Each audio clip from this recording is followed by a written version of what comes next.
আসসালামু আলাইকুম রহমতুল্লাহি বারাকাতু। আশা করি আপনারা সবাই ভালো আছেন।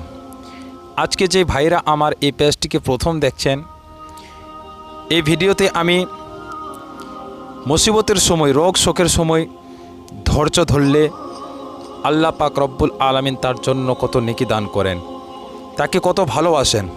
আজকে অবশ্যই এই ভিডিওটিতে আপনাদেরকে আমি বলে যাব। এই ভিডিওটি দেখার আগে বা শোনার আগে যে ভাইরা এই ভিডিওটিতে নতুন এসছেন, এখনও পর্যন্ত সাবস্ক্রাইব করেননি, তারা একটা সাবস্ক্রাইব আর একটা লাইক দিয়ে এগিয়ে যাবেন। তো আসুন বন্ধুরা, আপনাদেরকে আমি জানাতে চাইছি যে রোগ শোকে ধৈর্য ধারণ করলে আল্লাহ পাক রব্বুল আলামিন তাদের সাথে কি উপায় করেন, তাদেরকে কত ভালোবাসেন।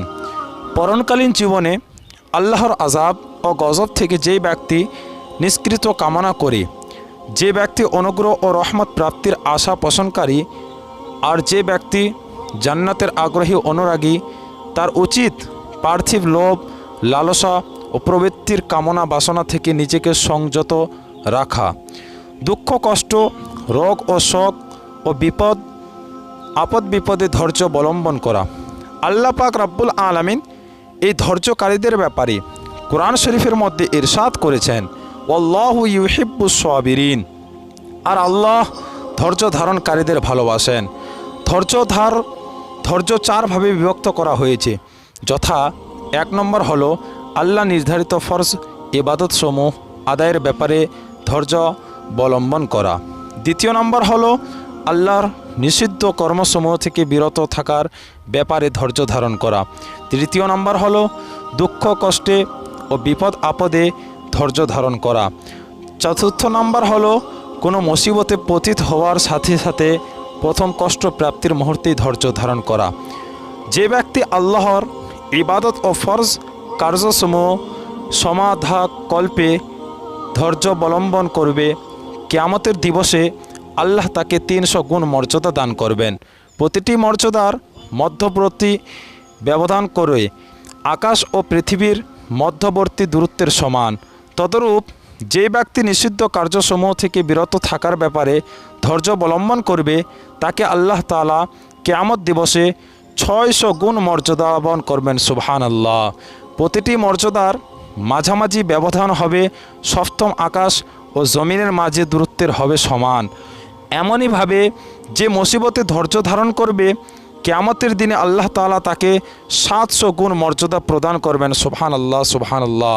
প্রতিটি মর্যাদার মাঝের ব্যবধান হবে আরশ থেকে ভূগর্ভের নিচ পর্যন্ত দূরত্বের সমান।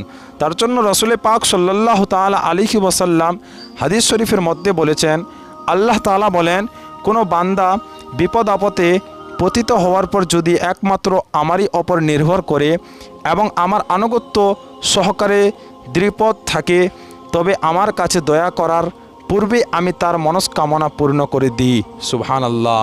পক্ষান্তরে সে আমাকে উপেক্ষা করে কোনো মখলুকের নিকট আশ্রয় কামনা করলে আমি তার জন্য আকাশ মঙ্গলের দ্বারসমূহ সাহায্য বন্ধ করে দিই।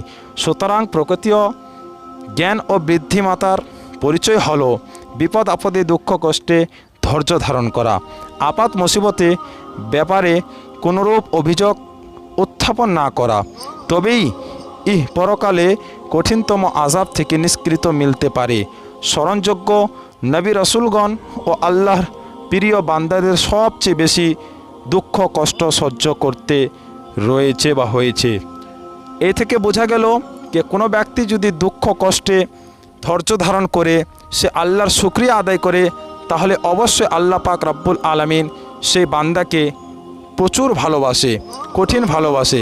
তাহলে আজ থেকে আমরা ইনশাআল্লাহ এই কথাগুলোর প্রতি আমল করব। আর এই সব ভিডিও পেতে গেলে আপনারা আমার চ্যানেলটিকে সাবস্ক্রাইব করবেন এবং লাইক করবেন।